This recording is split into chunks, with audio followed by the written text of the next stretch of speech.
Hey everybody, welcome to another edition of Pinson to Flood for the Win channel, where we honor the Hall of the Very Good. And this is another Friday edition, so I call it Happy Hour Friday. I'm going to showcase a little bit of a Canadian whiskey called 8 Seconds.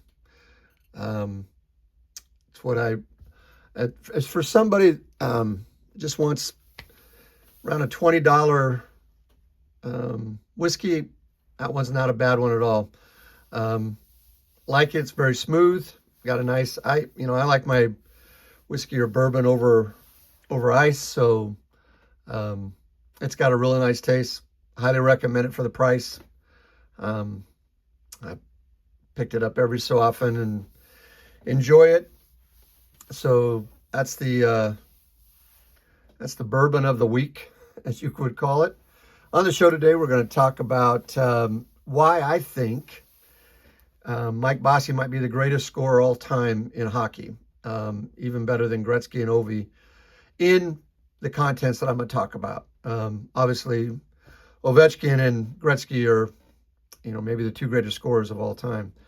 But why this guy was just remarkable. His career ended at the age of 30 because of injuries, but his first 10 years are literally insane. And we'll talk about that here in just a second. Talk about pickups. I'm going to show you some cards and some magazines. I love collecting magazines as much as I like collecting cards, to be honest with you. I probably have 1,000.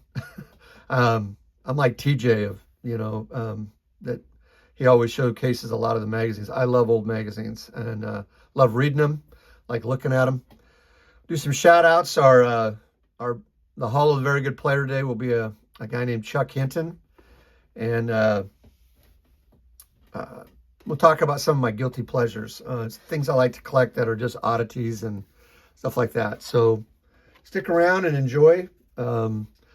Why do I think Mike Bossy might be the greatest scorer of all time? Because he did something no one's ever done. So there's a record in hockey for the most. Who are the people? There are 3 people that are tied with this and that's Mike Bossy's rookie card. This is Mike Bossy's 81-82. 80-81. This is rookie card.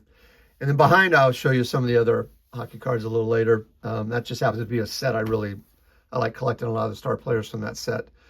But Mike Bossy, Wayne Gretzky, and Alexander Ovechkin are the only players, they've done it 9 times, to score 50 goals in a season. Now, Ovechkin's played 20 years. Gretzky played 18. Mike Bossy played 10. But his first 9 years, from the first day he stepped on the ice in pro hockey till the year before he retired, he scored 50 goals a year, 9 straight years. No one's ever done that. No one's ever started a career off, even with a few of those. It took Gretzky, I think, till the second or third season before he had 50 goals. And then he put a nice string together. But Mike Bossy started off with going 9 years straight with 50 goals. At the end of his 10 years, he had 573. Gretzky, at the end of his first 10 years, had 624. Ovechkin had 525, and Gordie Howe had 418. So Bossy had the second most goals after the first 10 years of your career of anybody in the game. And he's the only guy to do 9 years in a row of 50 goals. And if it wouldn't have been for the injuries, there's no telling how many more he'd have put together. He had to walk away from this game at 30 years old after his, at the age of 31. He played through his 30th year and then walked away, which is a shame. It's a real shame because the guy was a god of a player. He helped lead that team to 4 Stanley Cups in a row from 79 to 83. They were about as dominant a team as there ever was. I mean, the line with him and Trottier and Tonelli was phenomenal. I mean, they had Dennis Potvin. Of course, they had Billy Smith as the goalie. I mean, this team was just loaded. And this was the best player, and it wasn't even close. I mean, Mike Bossy was just pure joy to watch. If you ever get a chance, just look up Mike Bossy highlights. I mean, his hands were remarkable. The way he could flick a puck in is pretty remarkable. For for power play goes, and just this is for a career now. Talking power play goals for a career. He had 180 in 10 years. Gretzky had 204 in his career. Ovi had 327. Howe had 211. Game-winning goals. Bossy had 80. Gretzky had 91. Ovi had 139. And Howe had 51. So what I did also is I looked at Mike Bossy and say, okay, say he played, Gretzky retired at 38, Ovi is 40, Howe played till he was 109. Let's be honest, that guy played till he was 51 years old. But if I took 10 goals away every year and just gave Bossy an average of 40 goals per season from the age of 31 to 38, if he did that, Ovechkin would have broken Bossy's record, not Gretzky's record. Bossy would have been right at 900 goals for his career if he'd have played till 38 and just averaged 40 goals from that point on, which there was no reason to believe that he wouldn't have done that, if not more. I took 10 away just based on aging, because Gretzky hardly had any 50-goal seasons after the age of, I think, 32.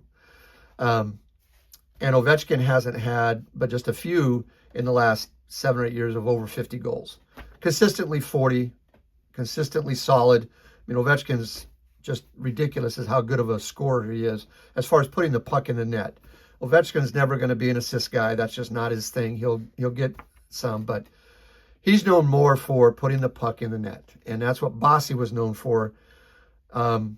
And so it's sad. It's sad that a player like this didn't get to reach his full potential because of injuries. He had a back injury and a leg injury, and his back injury was just debilitating. He just couldn't do it. So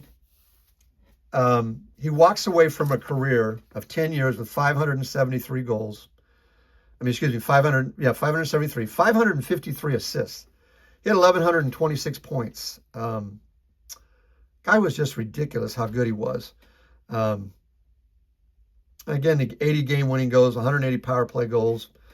And it's just, I just feel bad for this guy because his numbers were insane. I mean, just how good this guy would have been. He's Hall of Fame, 4-time Cup winner, Calder, 8-time All-Star, Smythe, 3-time Lady Byng. Obviously, one of the top 100 players to ever play the game. 44 times he had a hat trick.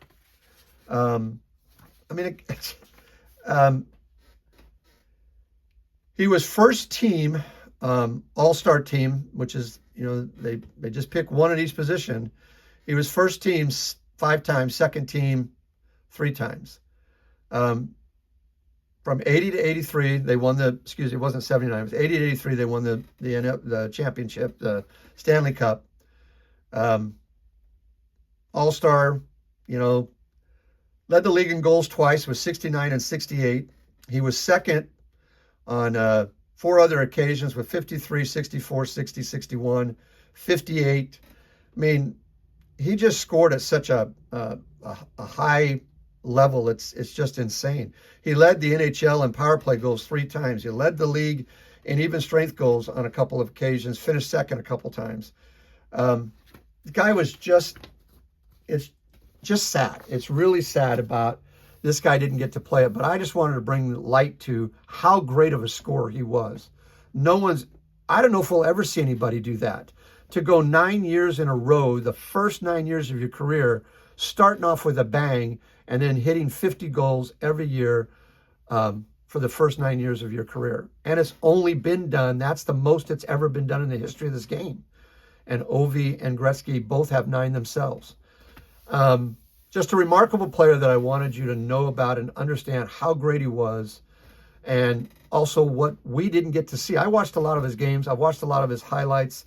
Of course, I watched all the Stanley Cup games, and I would just always marvel at how smooth he was. He didn't say jack. He didn't hardly do any interviews. He wasn't controversial in any way, shape, or form. He was just like the nicest human being in the world playing a game at a high level, and did it about as well as any human being who's ever walked this earth could do on a pair of skates. He was just truly, truly, truly remarkable and made his teammates better. And that's why that team was dominant for 4 years. And when they got done, Edmonton took over the reign and they won 4 in a row. And that team was loaded. Between those two teams, I don't know the exact number. I didn't look it up before I got on here, but I would say, I think it's either 10 or 12 of those guys are in the Hall of Fame between those two teams. Might even be more. Might be up to 15 or so, because there's so many great players. You know, Paul Coffey and Gretzky and Messier, and then there's, you know, Trottier and Bossy and Smith and I mean, you can go down the line. Potvin, who was one of the greatest defensemen of the 80s. Him and Ray Bourque might have been the poster childs for great defensemen, along with Paul Coffey. There was Phil Housley. There was Scott Stevens. I mean, you go down the line. It was just player after player. It's a great era of hockey. So thank you for letting me indulge you in a little bit. And by the way, do you not like those flips? Those flips are beautiful. Kim over at MagPro, she just reads my mind and does a great job. First of all, I love MagPros. With the label, it runs me about $3.50 to do these. And these things are beautiful. Really well done. This is a year I really like. Of course, this is Gary Cheever's. This is the 7980. I love this blue. So I just wanted to show you a few cards from this set. Gary Cheever's, Marcel Dion, one of the greatest scorers. You know, of course, played for the Kings most of his career. The great Bobby Hull. Bobby Clark, probably one of the greatest Philadelphia Flyers ever. Brad Park, a great defenseman for Boston. Just an outstanding, but I mean, just a good-looking set. And I'll share some more hockey with you, just because I got a lot of it I like to share. There's his teammate, Brian Trottier, one of the best centers in the game. Just a phenomenal player. Phenomenal player. Scott Stevens, rookie card. Team leaders with the great Stan Mikita of Chicago. Dennis Potvin, we just talked about him. Mike Richter. This is the first year of Upper Deck, and of course, these were great. Rookie card of Joe Sakic. Rookie card of Ed Belfour. Man, I love that early years of Upper Deck. It was really a good set. There's another rookie card of Matt Sundin. I don't know why this is not focusing. Sorry for that, guys. Mike Modano, Curtis Joseph, Trevor Linden, Owen Nolan, Peter Nedved. Just, I love collecting hockey. A lot of good players in that 90 Upper Deck set. You see the great Jean Beliveau. I mean, this is Maurice Richard. Sorry, not Jean Beliveau. This is Maurice Richard. This is some of the magazines I collect. I love these sports. I'm going to show you a few more of these. Here's one from 1978 with Ken Dryden, who just passed away this year. Gup Worsley and the great Bobby Hull. What a beautiful. God, this is Hockey Illustrated. Another Hockey Illustrated with Johnny Bauer and Marcel Provost. I love these old. I've got tons of these old Hockey Illustrated. Here's Henry Richard and Dave Keon from Toronto. Really, really good writing in here. Another one with Alex DeVecchio, one of the best players for the Red Wings ever. Jean Beliveau, right there with the captain of Montreal, another Hockey Illustrated. Just a number of magazines just to show you.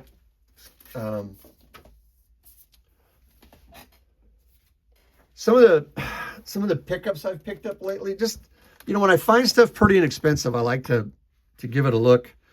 I love the 1970, the Philadelphia 76ers with Dr. J, of course, but I was a big Maurice Cheeks fan. He ended up being head coach at Portland and got this autographed.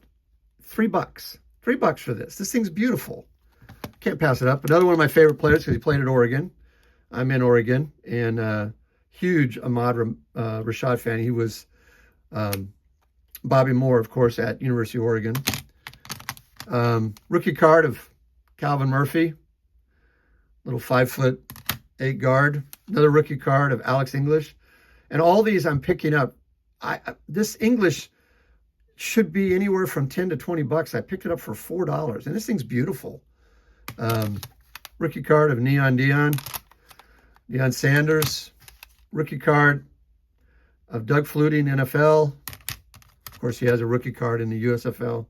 The great Deacon Jones, 1970. One of my favorite wide receivers. This guy was massive because we've never seen anything like it. He was 6'8". Harold Carmichael played for the Eagles. Along on the other side was Harold Jackson, and Roman Gabriel was the quarterback. In the mid-'70s, that team could throw the ball, and those two receivers were dynamite. But Harold Carmichael was huge. I mean, 6'8" as a wide receiver. Just don't see that. Warren Moon, one of my favorite quarterbacks of all time. Steve Young, a Derek Thomas rookie, gone too soon. He was in his mid-30s when he passed away. Brett Favre rookie. And again, picking these up pretty inexpensive. One of my favorite players. I'm a Vic Power fan, so Vic Power. Again, I just love these flips. Based on the 65 tops, of course, as you can tell. And this mini Minosa has got a little bit, it's hard to see. You can see it right there. A little bit of a crease at the top, but $2. Picking up a mini Minosa for $2. This Jim Cott rookie, there's nothing wrong with it. This thing is beautiful. $3 at my local shop. Like $3 for a 61 Jim Cott. That's his second year. Rookie card of Tony Gwynn. Just picked it up. Another Vic Power. I love Vic Power. I'll be doing a show on him one day. Beautiful Cassie Russell. I mean, this is just, the 71-72 set is just absolutely a gorgeous set. Another mini Minosa from 63. Picked this up for $6. And a 1962 Johnny Callison. Hit one of the more famous All-Star Game home runs, winning the game with a 3-run homer. So just a few things that I picked up. A couple shout outs real quick to a couple shows that I enjoy. You might know of them already, but Nerding Out with Cards and J Average Vintage Collector. Highly recommend both of those. Will be links in the show notes. There'll be links to Mike Bossy, to his hockey reference page, and then there'll be a link to other bios in there and stuff. So check out my show notes. I try to put in, stuff that you can read. I enjoy trying to get information out to people. So hope you enjoy that. Our player that we're going to talk about today is the great Chuck Hinton. And because I'm in the other room, I forgot to bring something in. So let me go get it. I'm just going to pause this thing real quick. I don't know if I can. I think I can pause it. If I can, I'm just going to go get it. So I'll pause. All right, I'm back. I had to get this. He's got a book.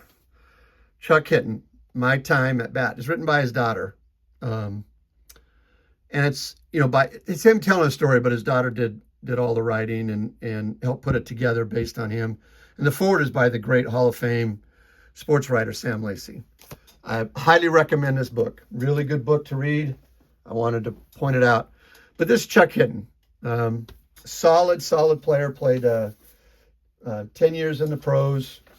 11 seasons. Started off with the Washington Senators, but he didn't get into the pros till he was 27 years old.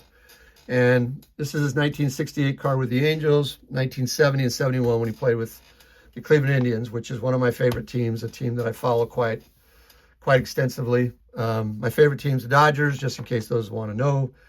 And then the other team I follow is the Indians, now the Guardians.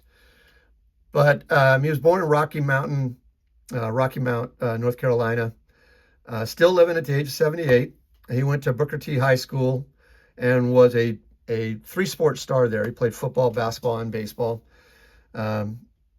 Solid player. Went to Shaw University in Raleigh, North Carolina, and him and his brother both played there. They played football.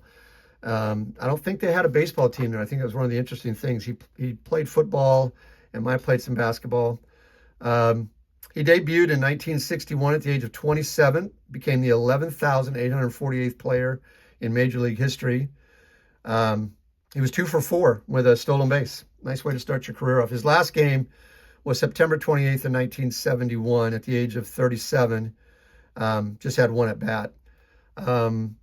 He's got a bio by Saber, and I'll put that in the show notes. I highly recommend in my show notes when I put those bios in, go read them. You'll really enjoy them. Really well done.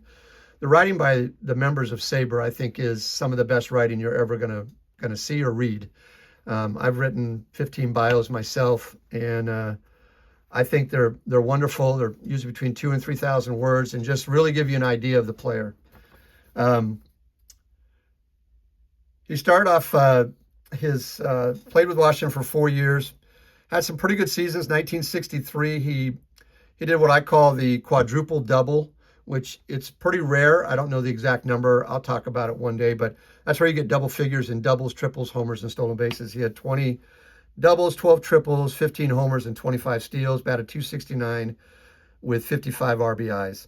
Following year, he followed that up with 11 homers, 53 RBI, 17 stolen bases with a .274 average, and was traded to Cleveland in 1965 and hit his most homers in his career there, 18, with 54 RBIs, about a .255 with 17 steals. Followed up with 12 homers and 50 RBIs, 10 homers and 37 RBIs over the next couple seasons. Then he basically started becoming, at the age of 34, when he got traded to California in 1968, as kind of a part-time player, like the fourth outfielder, getting between 250 and 300 at-bats for the next 4 years. He played at Cal in 68, then came back to Cleveland for 69, 70, and 71. Ended his career with 5 homers and 14 RBIs his last year, batting .224. Overall, he played 14 seasons. He played 4 minor league seasons, 11 major league seasons. Ended up with a total of 159 homers, 671 RBIs total. This is combining both major and minor leagues. 188 stolen bases with a .282 average. A solid career in Major League Baseball. He had 113 homers with 443 RBIs, 130 steals, .264 average. Just a solid player, good dude. Highly recommend you reading his book because I think it's phenomenal. He didn't play in 57 and 58. He had a chance to play, but he went into the military service, and then had his first professional contract with Baltimore before moving on to Washington. Just a solid player. He ended up becoming the baseball coach for Howard University for 28 years, from 1972 till 1999. They dismantled the program in 2002, and former major leaguers Milt Thompson and Jerry Davis both came from Howard University. But he ended up dying, he's not living anymore. He ended up dying at the age of 78 from Parkinson's in 2013. And just a really, really solid player who had a really nice career, and kind of a player I wanted to highlight because these are the kind of players I want to bring attention to. I love collecting these type of players. These, to me, are just as important as collecting any Hall of Famer. And that's the way I've always looked at it. I collect. I'm not into the value of just collecting high-dollar cards and stuff. It's just not who I am. I'll end the show by telling you some of my guilty pleasures and some of the sets I'm building. One of the things that I'm building, I love these decal cards, from the 1969 top set. So I've been picking up a few of these lately. I pick them up when I can find these for $2 to $3. I pick them up. That was Frank Howard. I think this is, Tommy Helms, Maury Wills, Juan Marichal, Mel Stoudemire, Don Kessinger, him and Glenn Becker, shortstop and second baseman for the Cubs in the late 60s, early 70s, were a really good combo for a number of years. Solid defense. Another one of my guilty pleasures, I like collecting Kellogg cards. I don't know why. I just love them. Something about them. This is Jim Nantz. Really good player. Had back-to-back 1,000-yard seasons. I don't think people realize how good of a running back he was for about a 6-7-year period.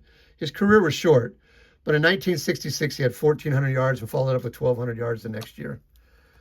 Dick Post, another running back, receiver, kickoff returner. This year he had 873 yards for San Diego. Just another solid player.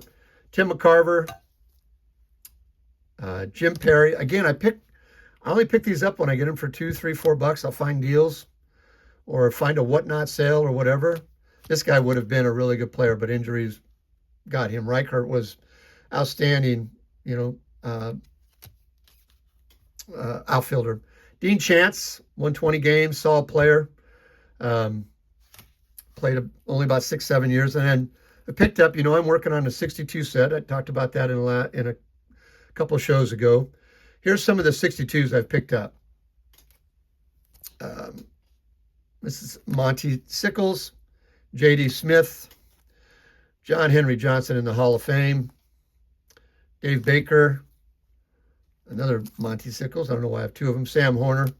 And I try to find decent ones that the black isn't beat up too much, These all were pretty nice. Again, I picked them up in a lot for, I think, $9 or something, you're finding deals. And another set I just started putting together, and a lot of people like this set, of course. It's the 64 Topps Giants. I love these cards. They're just wonderful. That's Jim Gentile. Albie Pearson. I picked him up. Ron Hunt, known for getting hit by the baseball a lot. Eddie Brinkman, shortstop for Washington and being the shortstop at Detroit later on in his career. Love putting these sets together. I'll keep you updated when I get new ones of those. But I think that's it. Just wanted to say thank you again for joining, and I hope you enjoyed learning about Mike Bossy. Again, check the show notes, and look forward to seeing you at my next one. Take care, enjoy, have a wonderful, wonderful day, and enjoy the Christmas season and all the holidays with your family and friends. Take care.